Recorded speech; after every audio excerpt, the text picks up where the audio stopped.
Улсын их хурлын дарга эрхэм гишүүдээ Монгол Улсын их хурлын 2024 оны 4-р сарын 19-ны өдрийн чуулганы нэгдсэн хуралдаанаар гайлын албан дотроос чөлөөлөх тухай хуулийг хэлэлцэж, улаан буудаан гурил мал амьтны тэжээлийн нэмэлтийг гайлын албан дотроос чөлөөлж, тоо хэмжээний болон хугацааны хязгаарлалтгүй импортлохоор эцэслэн баталсан.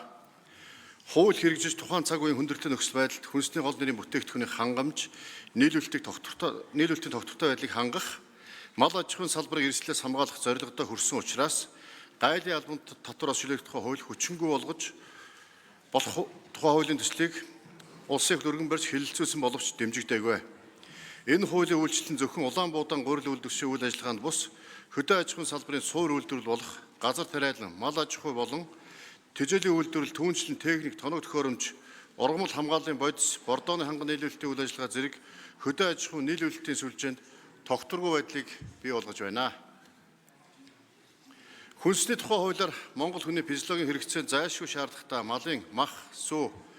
тарианы өр, улаан буудаа, гурил, ундны усыг стратегийн хүнс гэж тодорхойлон, эдгээр хүнсний дотоодын үйлдвэрлэл хангамжийг тогтвортой байлгах, улирлын болон улсын нөөц бүрдүүлэх,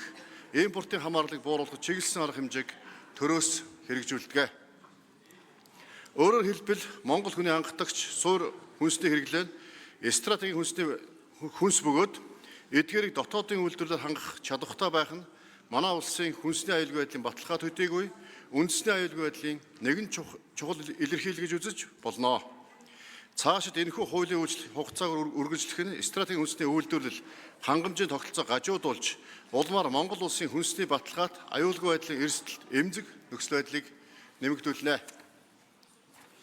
Мөн гайлын албан татварыг үргэлжлүүлэн чөлөөлөх нь Монгол улсын ерөнхий санаач улсын их хурлаас баталсан хүнсний хангамж аюулгүй байдлын талаар авах арга хэмжээ тухай 36-р тогтоол Монгол улсын засгийн газрын Атрын 4-р тариалангийн тогтвортой хөгжлийн аян зэрэг дунд хугацааны бодлогын хэрэгжилт уйлдахгүй бөгөөд хүнс хөдөө аж ахуйн салбарт оруулсан хөрөнгө оруулалтын үр дүнд сөргөөр нөлөөлж аж ахуй нэгж, үйлдвэрлэгч, малчид, тариаланчдыг өрийн дарамтанд оруулах, хөдөөд ажлын байрыг бууруулах, хот суурьнд шилжин ирэх хүн амын нягтралыг нэмэхэд түлхэж болохоор байна. Хүнс хөдөө аж ахуйн салбарт биднээс үл хамааран байгалийн гамшиг, уур амьсгалын өөрчлөлт, олон улсын харилцаа, эдийн засгийн эдрэтэ бөгөөд таамаглагчгүй нөхцөл байдлаас олон эрсдэл учирдаг. Ковид цар тахлын сорилтууд бидэнд бие даасан, тогтвортой, тэсвэртэй, даван туулах хүч чадалтай байх сургамжийг өгсөн нь саяхан.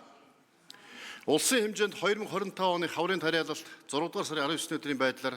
470.3 мянган га буюу 73.2% гүйцэтгэлтэй байгаа бөгөөд тариалалтын технологи хугацаа дууссан энэ үед улаан буудаа 264 мянган га буюу 85% гүйцэтгэлтэй байна. Гадаад улс орны геополитикийн нөхцөл, улс төрийн хурцлал байдал, Оросын холбооны улсаас баримталж төрийн бодлого, шийдвэрийн хүрээнд тодорхойгүй хугацаагаар улаан буудаа, малын тэжээлийн экспортыг хязгаарласан. Түүнчлэн валютын ханшийн өөрчлөлтөөс шалтгаалan импортын гурилын үн өсөх нөхцөл үүсэж байна.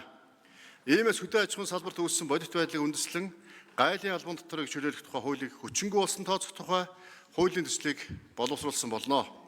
Импортын хараат байдлаас ангижрах бодлогыг цаг ямагт хэрэгжүүлэх нь үндэсний эрх ашигыг хангах,